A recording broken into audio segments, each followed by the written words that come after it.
Hello बच्चों, कैसे हो? बढ़िया हो? चलो, प्रीवियस क्लास में कहाँ तक पढ़ लिया था बेटा, ये बताओ। प्रीवियस क्लास में हमने पढ़ लिया था किसके बारे में? स्पीड के बारे में पढ़ लिया था तुमने, ठीक है। वेलोसिटी के बारे में पढ़ लिया था, और हमने क्या पढ़ लिया था? बस थोड़े थोड़े हमने डिफरेंसेस पढ़े थे कि इसमें क्या डिफरेंस होता है, ठीक है।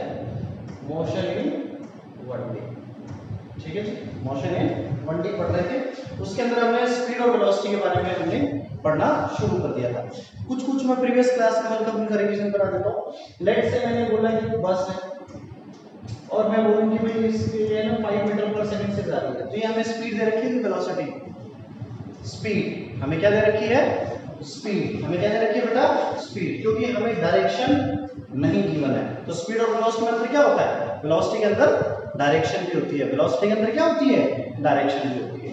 अगर मैं कहता कि पॉजिटिव एक्स एक्सिस की तरफ जा रही है, ऐसे कर बोलता, और तो तुम वेलोसिटी क्या लिखते हैं? v = 5 i cap, v = 5 i cap. ये i कैप बेसिकली क्या है? यूनिट वेक्टर, मैं बता चुका हूं, unit vector in the direction of positive x axis, the direction of positive x axis, ठीक है। जहां भी आई कैप लिख जाए किसी भी क्वांटिटी के आगे, तो समझ जाना उसकी डायरेक्शन कौन सी डायरेक्शन है? Positive x axis. मान लो मैं कहते हैं पीछे की तरफ जा रहा है, तो तुम इसको क्या लिखते? -5 आई कैप। माइनस आई कैप क्या बता रहा है? नेगेटिव एक्स एक्सिस की तरफ। किधर? नेगेटिव एक्स एक्सिस की तरफ। मान लो मैं कहता है कि ऊपर जा रहा है, ऊपर मतलब कौन सा एक्सिस हो गया अपना? Y axis. वाई एक्सिस के लिए क्या यूज करते हैं? जे। तो हम क्या बोलते हैं? 5 जी कैप। मान लो अगर ये नीचे की तरफ जाता तो हम क्या बोलते? -5 जी कैप, ठीक है। कुछ छोटी छोटी बातें, हालांकि मोशन इन वन डी में हमें थोड़ी थोड़ी बातें बताऊं, वेक्टर फॉर्म का बहुत ज्यादा कुछ यूज है नहीं, बट छोटे से कुछ बेसिक लेवल के अगर हम क्वेश्चन करने की कोशिश करें और हम आपको बोले कि मान लो मैं बोलूं कि v = लेट्स से मैं बोलूं कि 2i cap plus 3j cap, इसका मतलब क्या है? मान लो मैंने ऐसे लिखा कि कोई पार्टिकल है, उसकी वेलोसिटी इस तरीके से गिवन है, v = 2i cap plus 3j cap. What do you understand by this statement? उसके कहने का मतलब है कि पहले हमने देखो क्या सिर्फ 2i कैप लिखे, मतलब पार्टिकल से कौन सी डायरेक्शन में जा रहा है? पॉजिटिव एक्स एक्सिस डायरेक्शन में। कौन से में जा रहा है बेटा? तो अभी तक जो अपन ने पढ़ा था उसमें क्या पढ़ा था? भाई वेलोसिटी सिर्फ पॉजिटिव एक्स एक्सिस में जा रही है, तो हम सिर्फ क्या लिख देते हैं? 5i कैप या 2i कैप। 2 क्या बता रहा है? मैग्नीट्यूड। और i कैप क्या बता रही है? डायरेक्शन। i कैप से हमें क्या इंफॉर्मेशन मिल रही है कि कौन सी डायरेक्शन में। अब मान लो मैंने तुम्हें ये बात बोली कि लेट्स से कि v =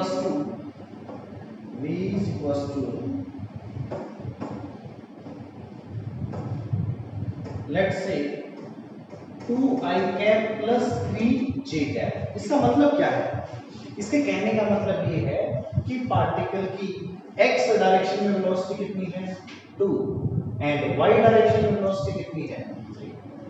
समझ में आएंगे? इसके कहने का मतलब क्या है कि x डायरेक्शन में पार्टिकल की वेलोसिटी कितनी है? 2, और y डायरेक्शन में पार्टिकल की वेलोसिटी कितनी है? 3। तो पार्टिकल x डायरेक्शन में जा रहा है कि y में? ना x में जा रहा है ना y में, ये बीच में कहीं जा रहा है। समझ में? और बीच में कितना जा रहा है? हम लिख सकते हैं थीटा। तो tan थीटा बराबर ये क्या बन गया? परपेंडिकुलर, और ये क्या बन गया? बेस। तो क्या आ जाएगा? 3/2। समझ में आया क्या? क्या हमें छोटी छोटी बातें समझ में आई क्या? बोलो tan थीटा = 3/2, ठीक। तो मान लो, तो क्या तुम्हें समझ में आई पार्टिकल की वेलोसिटी दे रखी है कि स्पीड दे रखी है? वेलोसिटी। क्यों? हमें वेक्टर फॉर्मेट में चीजें क्लियर है? मान लो तुम्हें इसी क्वेश्चन में मैं कहता find out speed of the particle, क्या बोलता? Find out speed of the particle. तो क्या था? स्पीड क्या लिखते हैं? जो वेलोसिटी है उसका हमें सिर्फ क्या लेना है? मोड। मोड मतलब मैग्नीट्यूड। और याद करो वेक्टर का मैग्नीट्यूड निकालने के लिए मैंने फॉर्मूला लिखाया था, i कैप के कोफिशिएंट का स्क्वायर प्लस j कैप के कोफिशिएंट का स्क्वायर प्लस k कैप है ही, उसका कोफिशिएंट भी कितना है? 0। आंसर क्या आएगा? √। तो अगर इस क्वेश्चन में तुमसे पूछा व्हाट इज द स्पीड, तो तुम्हारा आंसर क्या होता? √। 13 मीटर पर सेकंड। और तुमसे बोले वेलोसिटी, तो तुम क्या बोलोगे 2i cap plus 3j cap. क्या बोलोगे बेटा 2i cap plus 3j cap. तो क्या वेलोसिटी और स्पीड में हल्का फुल्का डिफरेंस समझ में आना शुरू हुआ? हल्का फुल्का, ज्यादा नहीं, थोड़ा थोड़ा आना शुरू हुआ बेटा। बहुत अच्छा, तो ये तुम्हारा डिफरेंस है। ठीक है, लिख लो इस क्वेश्चन में velocity of a particle is given by this, find out speed. हल्का फुल्का एकदम छोटे बेसिक लेवल की चीजें भी मैं करा रहा हूं। ठीक है, ओके, समझ में आई क्या? हालांकि वेक्टर फॉर्मेट जब हम मोशन इन प्लेन पढ़ेंगे उससे पहले वेक्टर को हम बहुत डिटेल से पढ़ने वाले हैं। मोशन में पढ़ने में वेक्टर की एक्चुअली जरूरत ही नहीं है ना।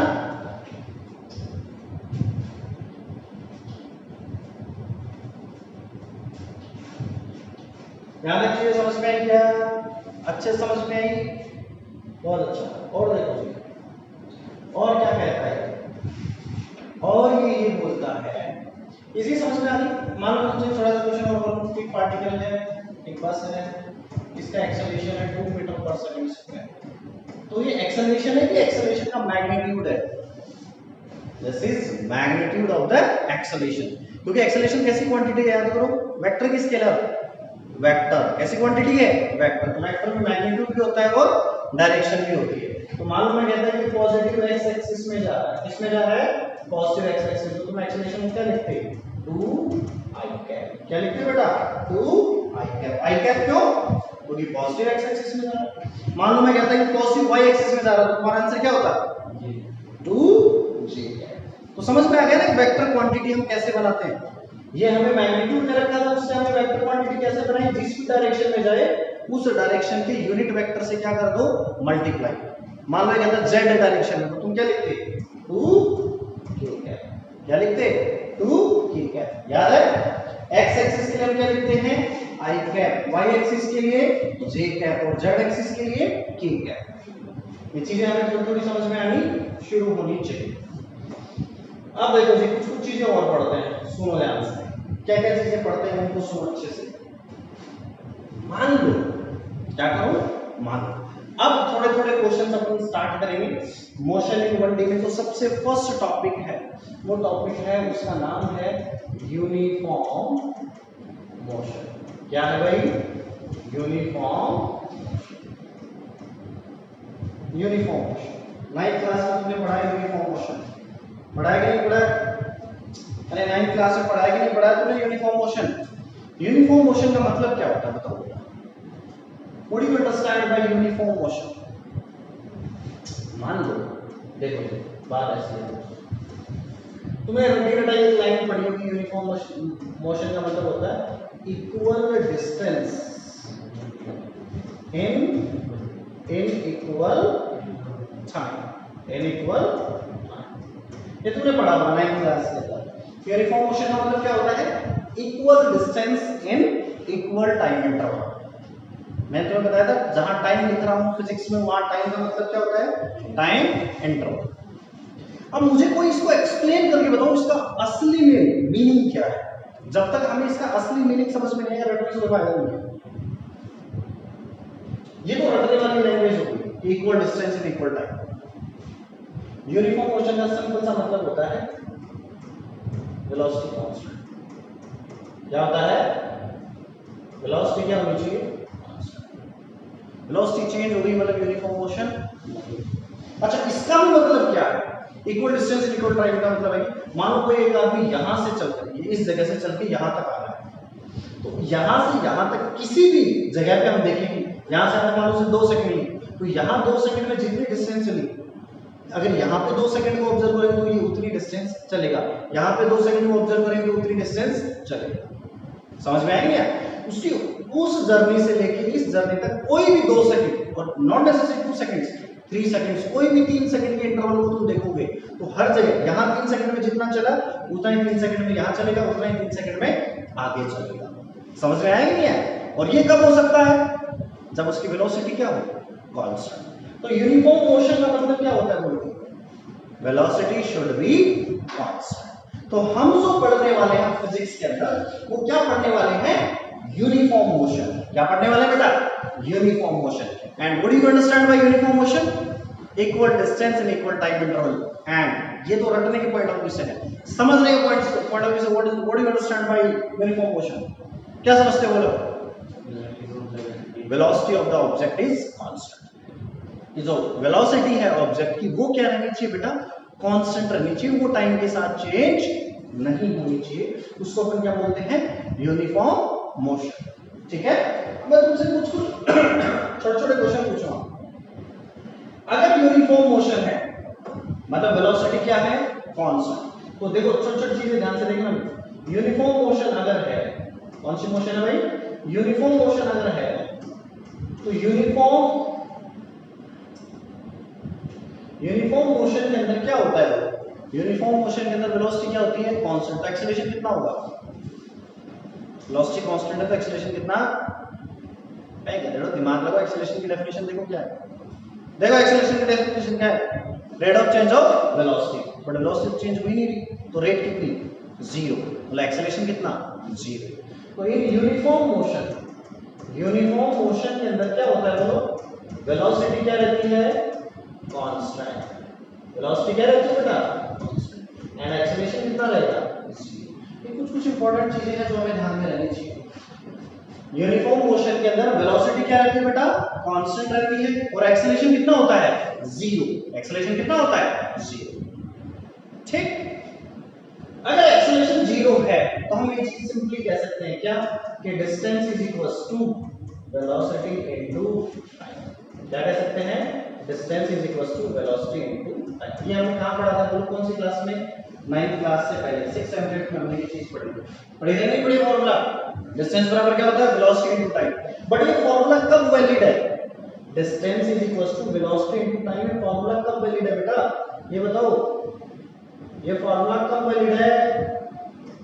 बोलो, ये फार्मूला कब वैलिड है? कब वैलिड है फार्मूला? When acceleration is 0। अगर एक्सेलरेशन 0 है तो हम कह सकते हैं कि distance is equal to velocity into time. अगर एक्सेलरेशन 0 नहीं है तो ये फार्मूला सत्य नहीं है, ये क्या है? गलत हो जाएगा। तो this formula is valid only when acceleration is 0। और एक्सेलरेशन 0 कब होगा? when there is no change in velocity। अच्छा, वेलोसिटी में क्या-क्या चेंजेस चेंज हो सकते हैं? डायरेक्शन भी चेंज हो सकती है और मैग्नीट्यूड भी चेंज हो सकता है। उन चीजों पर थोड़ा सा बाद में जाएंगे, पहले हम इन चीजों को पढ़ लेते हैं। अरे टकले लोगों बोल दो, समझ में आई नहीं है ये बात? आ गई क्या समझ में? चलो अब छोटे-छोटे कुछ क्वेश्चंस करना मैं स्टार्ट कर रहा हूं। लिखो क्वेश्चन, छोटे-छोटे कुछ क्वेश्चंस करना स्टार्ट करो बेटा। क्वेश्चंस लिखो। क्वेश्चंस क्या है देखो। पहला क्वेश्चन देखो क्या है।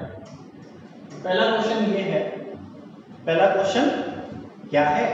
पहला क्वेश्चन ये है। क्या क्वेश्चन है देखो। हमने ये बोला कि कोई एक बस है। क्या है? बस। लिखो क्वेश्चन को लिखो। अ बस travels with a speed v1 for t1 time, with a speed v2 for t2 time,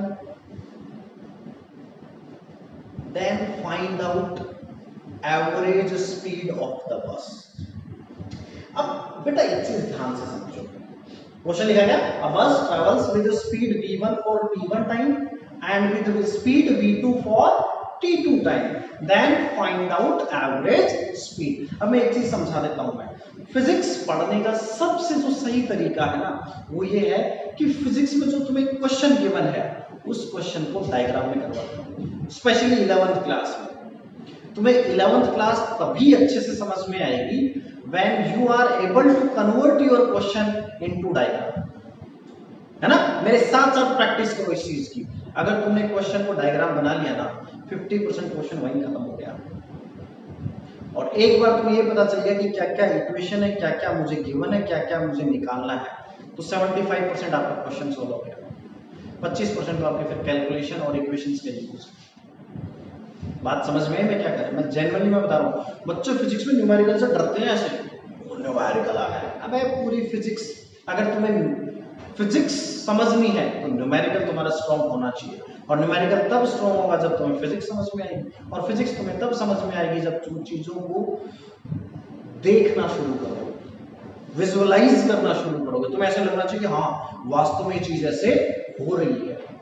ठीक है, अभी क्वेश्चन में लिखा है कि बस है जो t1 टाइम तक चली गई कितनी स्पीड से, v1 से। तो ऐसे सोचो दिमाग में, ऐसे तुरंत क्वेश्चन में चलाओ कि तुम बस चला रहे हो, क्या कर रहे हो, बस चला रहे हो।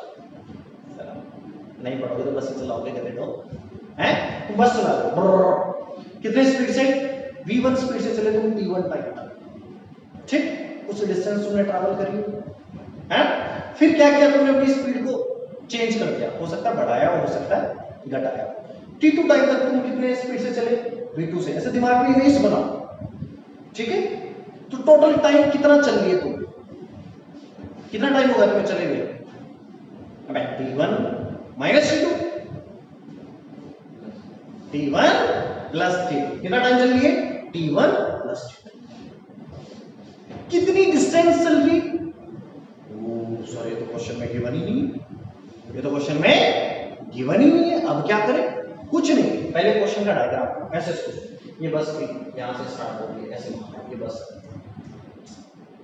अब ऐसे मत सोचना मैं बस बनाऊं, हकीकत में बस ऐसे होती है, ऐसे बस होती है, इसमें ऐसे खिड़कियां होती है, ये नहीं बनाना, असली बस नहीं बनानी है, बस का एक सिंबल बना लिया कुछ। ठीक है, कुछ गधेड़े इसमें लगे सर ऐसे बस कहां होती है, ऐसे तो टम्पू भी नहीं होते हैं, आपने बस बता दिया इसको, तो कुछ बदल भरोसा नहीं है। रेलगाड़ी आई तो तुम मतलब कॉपी करना शुरू करो, हैं ऐसे नहीं करना, एक सिंपल बना दिया। ठीक, हमने कह दिया भाई इस जगह को हम बोलेंगे t बराबर 0। t बराबर 0 किसको बोलते हैं, जहां से हम अपना ऑब्जर्वेशन स्टार्ट करें। मैं तुम्हें सिखा रहा हूं क्वेश्चन को कैसे सॉल्व करते हैं, मैं इस पर्टिकुलर क्वेश्चन का सॉल्यूशन नहीं बता रहा, मैं बता रहा हूं ओवरऑल फिजिक्स में हम क्वेश्चन को कैसे सॉल्व करना शुरू करते हैं, हम क्वेश्चंस को कैसे समझना शुरू करते हैं, हमें क्वेश्चंस को कैसे सॉल्व करना चाहिए। ठीक है, तो हम कोई भी एक जगह को बोल रहे हैं t = 0 का मतलब क्या है कि भाई इस जगह से हम अपना ऑब्जर्वेशन करना स्टार्ट कर रहे हैं, हम यहां से चीजों को ऑब्जर्व करना शुरू कर रहे हैं। ठीक है, ये हमारा ऑब्जर्वेशन पॉइंट है। ओके जी, फिर हमने क्वेश्चन में क्या बोला, याद करो, हमने क्वेश्चन के अंदर बोला बस travels with speed v1 for t1 time, यही लिखा है। तो हम कह देंगे कि भाई ये बस है ना v1 स्पीड से चल रही है, कितने टाइम तक, t1 तक। मान लो ये इतनी दूरी चल रही है, अब तुम्हें मानना होता ही है। ठीक है, कितनी दूरी चल रही है, इतनी दूरी, ये यहाँ पर टाइम कितना हो चुका है, t1, बस 0 से कितना टाइम चल रही है तुम, t1, तो यहाँ टाइम की वैल्यू कितनी होगी, t1। अबे हो गई कि नहीं हो गई, फिर क्या करा, यहां पहुंचे तो ये मान लो तुम्हारा पॉइंट ए था, स्टार्टिंग पॉइंट, अब तुम यहां पहुंच गए बी। मैं बता रहा हूं बच्चे रटते हैं फॉर्मूला को, तुम्हें जिंदगी में रटने नहीं पड़ेंगे। मैं भी 4 वैरायटी के क्वेश्चन कराऊंगा और तुम्हें ऐसे लगेगा, कंफ्यूजन हो जाएगा, अरे यार ये तो पिछले वाले क्वेश्चन है, बट हकीकत में पिछले वाला क्वेश्चन नहीं होगा। समझ में आएगा नहीं, कंफ्यूजन होगा बहुत ज्यादा। तो अगर तुम्हें डायग्राम समझ में आता है ना, तो तुम ऐसे चुटकियों में सॉल्व करते हैं फॉर्मूला, मैं बिल्कुल नहीं रटूंगा। समझ में आएंगे, समझ लेना। पॉइंट ए से स्टार्ट हुआ, हम कहां पहुंच गए बेटा, पॉइंट बी पर। कितने टाइम के बाद, t1 टाइम के बाद। कितने टाइम के बाद बेटा, t1। ठीक है, फिर हम यहां से हमने अपनी स्पीड को चेंज कर दिया, कितनी स्पीड हो गई अब हमारी, v2। अरे कितनी स्पीड हो गई, और कितने टाइम इंटरवल तक हम चल रहे हैं, t2। तो ये स्टार्टिंग से t2 है कि इसके बाद t2 है, इसके बाद में t2 चला, मतलब यहां टाइम कितना हो चुका है, t1 प्लस t2। अबे t1 तो यहां तक ही हो चुका है, यहां पर टाइम कितना हो चुका है, t1 प्लस t2। और ये कितना चल गया हमें नहीं पता, हमने कह दिया ये d1 चला और ये d2 चला। पहले लोग क्या, हमने क्वेश्चन का डायग्राम बना दिया। सिंस मैं पहली बार बता रहा हूं इसलिए इतना समय लगा, नहीं तो 5 सेकंड का काम है। तो अरे समझ में आया कि नहीं आया, क्या हमने क्वेश्चन का डायग्राम में कन्वर्ट कर लिया, क्या इस डायग्राम में हमें सारी इंफॉर्मेशन, अब इस वाली चीज को हम उड़ा सकते हैं। ठीक है, क्या इस डायग्राम को देख के मुझे सब इंफॉर्मेशन पता है कि नहीं, बताओ। जो क्वेश्चन में गिवन हो सब है कि नहीं है इसमें। देखो तुम्हें जो क्वेश्चन में इंफॉर्मेशन दे रखी है, क्या मैंने सब की सब इंफॉर्मेशन इस डायग्राम में लिखी है कि नहीं लिखी है, लिख लिया। इसका मतलब अब मुझे क्वेश्चन को वापस पढ़ने की बार बार जरूरत नहीं है। मुझे निकालना क्या है इस क्वेश्चन के अंदर? Average speed. मुझे निकालना क्या बेटा? Average speed. अब एवरेज स्पीड का फॉर्मूला बताओ। What is average speed? Average speed क्या होती है बोलो? लिखवाया था ना, क्या होता है? हमेशा ध्यान में रखो, total distance upon total time. Total distance upon total time. Clear है नहीं है? अरे बोलो तो जरूर, total distance upon total time. ये चीज हमें क्लियर होगी अच्छे से। टोटल डिस्टेंस कितना चल रहा है ये बताओ तुम्हारे हिसाब से? सामने देखो, डायग्राम में दिख रहा है तुम्हें कितना चल रहा है? अबे गधेड़ो, टी तो टाइम है, मैं मॉडल d1 प्लस d2। ये लो जी, टोटल डिस्टेंस क्या आ गई? d1 plus d2। Total distance और टोटल टाइम कितना है? d1 plus. यस और नो बेटा? तो हमारे क्वेश्चन का आंसर आ गया क्या? गलत है। क्यों गलत है? क्योंकि भाई साहब एग्जामिनर को क्या पता तुम्हें किसको d1 मानना है, किसको d2 मानना है? क्या क्वेश्चन में हमें d1 d2 दे रखा है? नहीं, क्वेश्चन में तो हमें तो v1 और t1 दे रखी है, d1 तो हमें दे ही नहीं रखा, d1 तो हमें दे ही नहीं रखा। तो जब हम क्वेश्चन सॉल्व करते हैं, ये तो हमने अज्यूम करा ना कि d1 चला, ये तो हमने क्या करा? अज्यूम करा कि d1 चला। जब हम क्वेश्चन सॉल्व करते हैं तो फाइनली जो हमने अज्यूम करा है उन सबको वापस एलिमिनेट करना होता है। किसकी टर्म्स में? जो हमें क्वेश्चंस में पता होता है। हमें क्वेश्चन में क्या पता है? v1 t1 v2 t2। तो क्या हम d1 d2 को इनके टर्म्स में लिख सकते हैं कि नहीं? लिख सकते हैं कि नहीं? बोलो, d1 की वैल्यू कितनी है? अरे यहां से यहां तक इसकी स्पीड कांस्टेंट है ना, और स्पीड कांस्टेंट है तो क्या डिस्टेंस निकाल सकते हो कि नहीं? क्या फॉर्मूला होता है स्पीड कांस्टेंट के टाइम पे डिस्टेंस का फॉर्मूला? Velocity into time. अभी लिखवाया था। अरे क्या होता है? Velocity into time. तो d1 की वैल्यू कितनी आ गई बोलो? v1 into t1। और d2 की वैल्यू कितनी आ गई? v2 into t2। तो देख हमारा आंसर क्या जाएगा? v1 t1 plus v2 t2 upon t1 plus t2। अब ध्यान से देख, जो भी मेरा आंसर में चीज लिखे तो सब क्वेश्चन में गिवन है। बोल गिवन है कि नहीं है? अबे गिवन है कि नहीं है? तो मेरा क्वेश्चन सॉल्व करा वो सही है कि नहीं है? अब ये परफेक्टली राइट। क्लियर है कि नहीं है? बच्चे रटते हैं इस फॉर्मूले को, रटना नहीं भाई, समझना है। अभी मैं इसके खूब सारे वेरिएशन करूंगा एवरेज स्पीड निकालने के। पहले बताओ ये समझ में आया कि नहीं आया? अच्छे से समझ में आ गया क्या? दिमाग में बैठ गया, निकलेगा तो नहीं? बैठ गया क्या ढंग से? चलो, हमें क्या करना होता है? हमें क्वेश्चन को किस में कन्वर्ट करना होता है? डायग्राम के अंदर। किस में कन्वर्ट करना होता है? डायग्राम के अंदर। बस, फिर तो कुछ नहीं, फिर तो हमने फॉर्मूला लगाया। अरे एवरेज स्पीड का formula total distance, total distance हम निकाल लिया आंसर। ये क्वेश्चन टफ था क्या? नहीं था। अगर तुम सिस्टमैटिकली चीजों को करोगे तो क्वेश्चन टफ नहीं है। अब एक क्वेश्चन बोलो तुम खुद से, देखो फटाक से लिखो,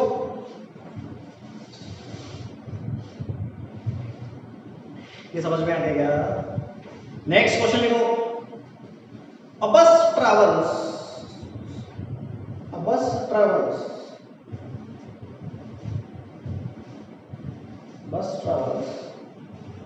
half of the journey with v1 speed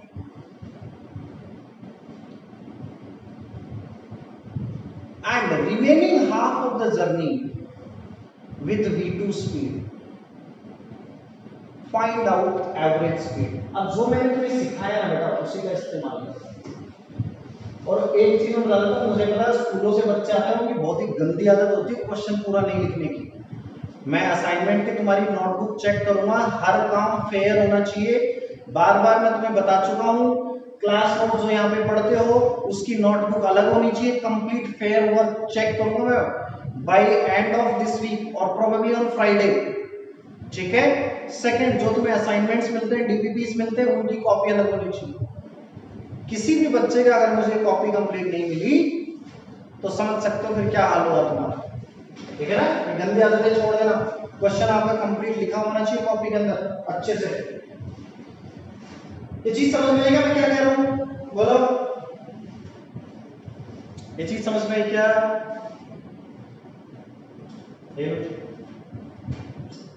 question समझ में आया मैंने क्या बोला? A bus travels half of the journey with v1 speed and remaining half of the journey with v2 speed. मुझे पता है तुम 10 से भी 9 में बच्चे आए हो, तुम्हें थोड़ा सा तकलीफ होगी डायग्राम बनाने में, समझने में होगी।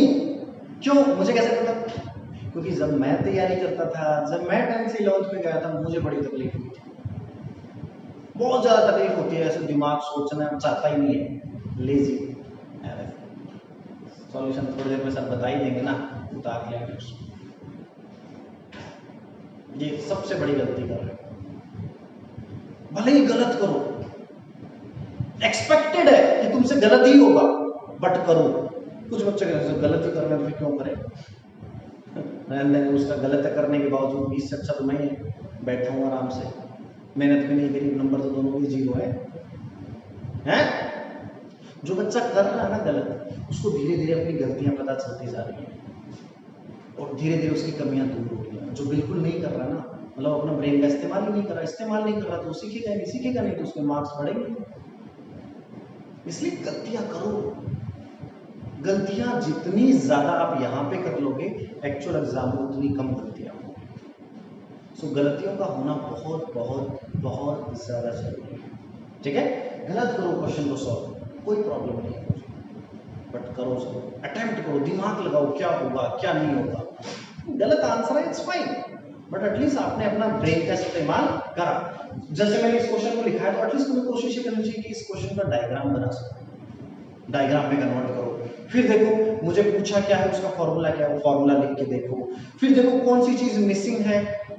बस धीरे धीरे यही क्वेश्चन टफ बन जाते हैं जब बच्चे को समझ में नहीं आते हैं, और सिस्टमेटिकली चलते हैं तो यही क्वेश्चन रद्दड़ लगते हैं, बहुत ही बकवास किस्म के लगते हैं। क्या रिजल्ट कुछ भी नहीं है, बहुत ही बकवास टाइप का क्वेश्चन है।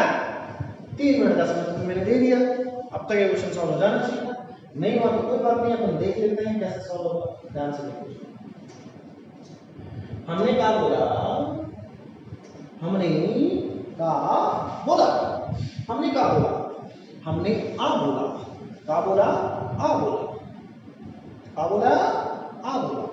देखिए हमने क्या, एक बस जी हमने स्टार्टिंग पॉइंट डिसाइड करेंगे कि इक्वल टू 0 वाला सिचुएशन।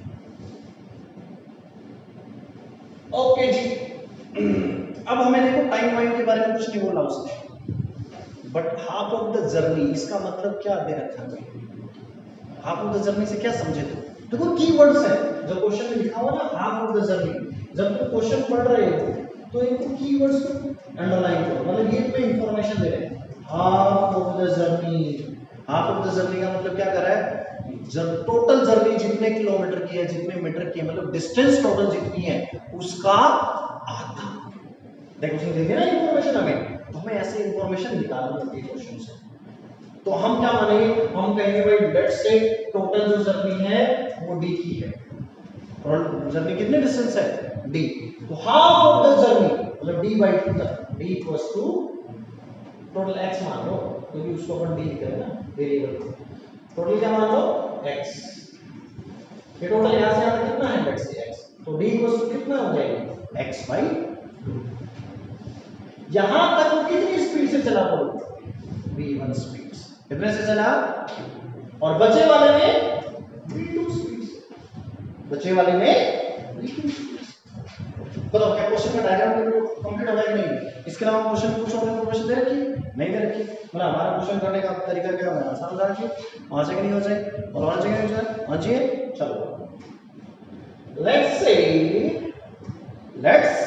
से व्हाट से, डायग्राम को वापस नीचे लाएंगे, अब हमें निकालना क्या? Average speed. हमें निकालना क्या टकले? Average speed. एवरेज स्पीड क्या होती है बोलो? स्पीड की एवरेज वैल्यू क्या होती है बोलो? ये सिंपल बताया जाता है, लेस देन ग्रेटर देन के अंदर कोई चीज होती है उसका मतलब क्या होता है? एवरेज। उसका मतलब क्या होता है? एवरेज। ठीक है जी।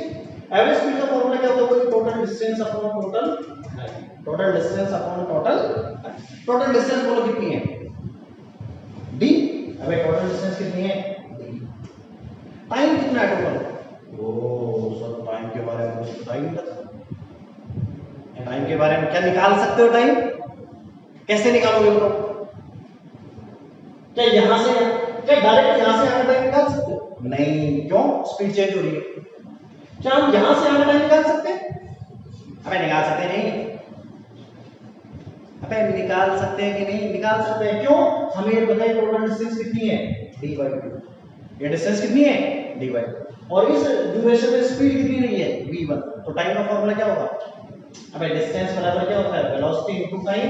तो टाइम बराबर क्या आ गया, डिस्टेंस अपॉन वेलोसिटी। डिस्टेंस कितनी है, d/2, और वेलोसिटी कितनी है, v2। तो टाइम आ गया कि नहीं आ गया? t1 यहां से अंदर का टाइम कितना आ गया बोलो, d/2 v1। यहां से टाइम निकालो जल्दी से, यहां से टाइम कितना बोलो, डिस्टेंस फिर से कितनी है, d/2, और वेलोसिटी कितनी है, v2। तो टाइम t2 कितना आ गया बोलो, d/2 v2। तो टोटल टाइम कितना आ गया बोलो, टाइम पर टाइम t1 प्लस t2।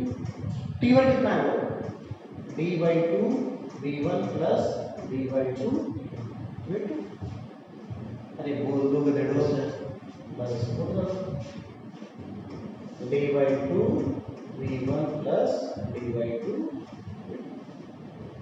अरे बोलो टकलो। अब हम क्या करेंगे बोलो, ऊपर d है नीचे में d कॉमन ले लूंगा तो क्या आ जाएगा 1/2, एक्चुअली d/2 कॉमन ले लूंगा, 1/2 v1 प्लस, ध्यान से देख d में d को मार दिया, और ये वाला टू कहां चला जाएगा, तुम्हारा आंसर क्या था, 2/1/v1 प्लस 1/, सॉल्व करेंगे इसको फर्दर, v1 v2 एलसीएम वगैरह लेंगे। सॉल्व कर सकते हैं नहीं, क्या है 2/1/v1 का इनका एलसीएम क्या गया, v1 v2, तो क्या आ जाएगा v2 प्लस v1। तो आंसर क्या आ गया, ये वाली टर्म कहां चली जाएगी ऊपर, तो क्या जाएगा 2v1 v2 upon v1 plus. अब क्वेश्चन टफ है, जिसने समझा नहीं उसका तो गलत होना ही होना, बट जिसने समझा उसमें कुछ नहीं है। क्या समझना है भाई, आपको पता एवरेज स्पीड का फॉर्मूला क्या होता है, टोटल डिस्टेंस अपॉन टोटल। हमें टोटल डिस्टेंस पता होनी चाहिए और हमें टोटल टाइम पता होना चाहिए। अरे क्लियरिटी नहीं है,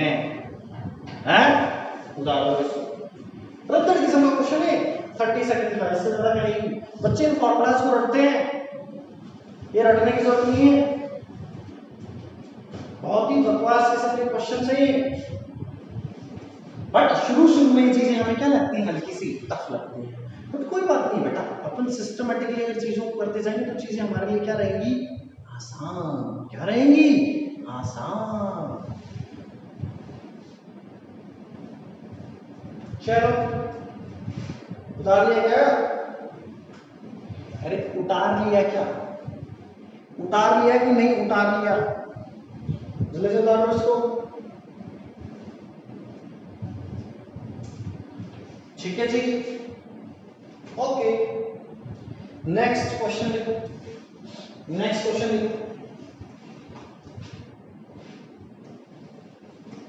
लिखो, लिखो जल्दी से।